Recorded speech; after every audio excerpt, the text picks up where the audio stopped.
চুমিৰ তেল ফাটিছিল। তেল ফাটি ছ'চিয়েল মিডিয়াত যি টি কৈ আপলোড কৰিছিল। ক্ষমা কৰিব, এওঁ কোৱা কথা টিভিত দিব নোৱাৰি। এওঁৰ ভাষা শব্দ শুনিব নোৱাৰি, শুনাবও নোৱাৰি। ৰ'ব, প্ৰথমে পৰিচয় পৰ্ব। চুমি ওৰফে চুমি আখতাৰ।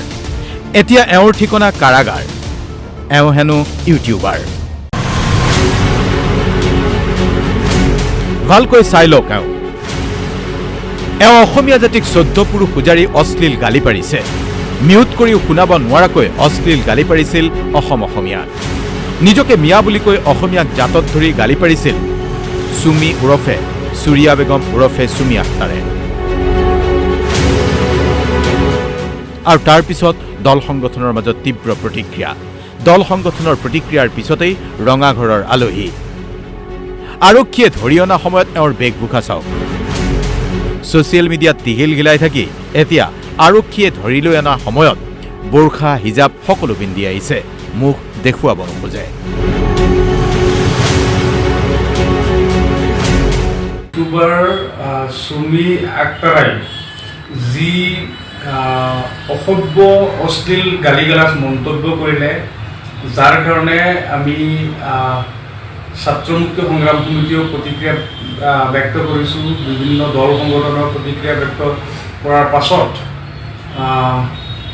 লাহৰীঘাট আৰক্ষী থানাই চুমি আখতাৰক আমি জানিবলৈ পাইছোঁ ইতিমধ্যে গ্ৰেপ্তাৰ কৰিলে।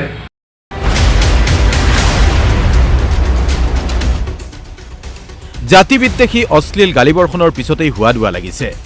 এওঁক ধৰি বান্ধি এতিয়া আৰক্ষীয়ে দিব আচল মজা। আইনৰ চকুত ইউটিউবাৰ ক্ৰিয়েটৰ বুলি কোনো কথা নাই। আইন ভংগ কৰা কাম কৰিলে শেষ দশা এনেকুৱাই। ঠিকনা কাৰাগাৰ অথবা আৰক্ষীৰ জেল হাজত। লাহৰীঘাট আৰক্ষী থানাই এওঁক সমাজত বিষবাষ্প বিয়পোৱাৰ অভিযোগক লৈ কৰায়ত্ব কৰিছে। আৰু তাৰ পিছত এয়া চকুৰ সন্মুখত এওঁৰ এয়া দৃশ্য। আমি যোৱাকালি গম পাইছিলোঁ এনেকুৱা ছ'চিয়েল মিডিয়াত মানে বিৰূপ মন্তব্য কৰিছে অসমীয়া মানুহৰ বিৰুদ্ধে। পিছত আমি গোটেই বস্তুটো অনুসন্ধান কৰিলোঁ। কৰি আমি যিগৰাকী মহিলাই তেনেকুৱা ধৰণৰ মন্তব্য কৰিছিলে আমি আজি গ্ৰেপ্তাৰ কৰিছোঁ।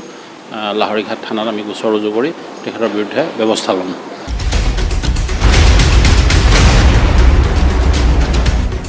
লাহৰীঘাটৰ পৰা বিষ্ণু ডেকাৰ ৰিপৰ্ট DY 365।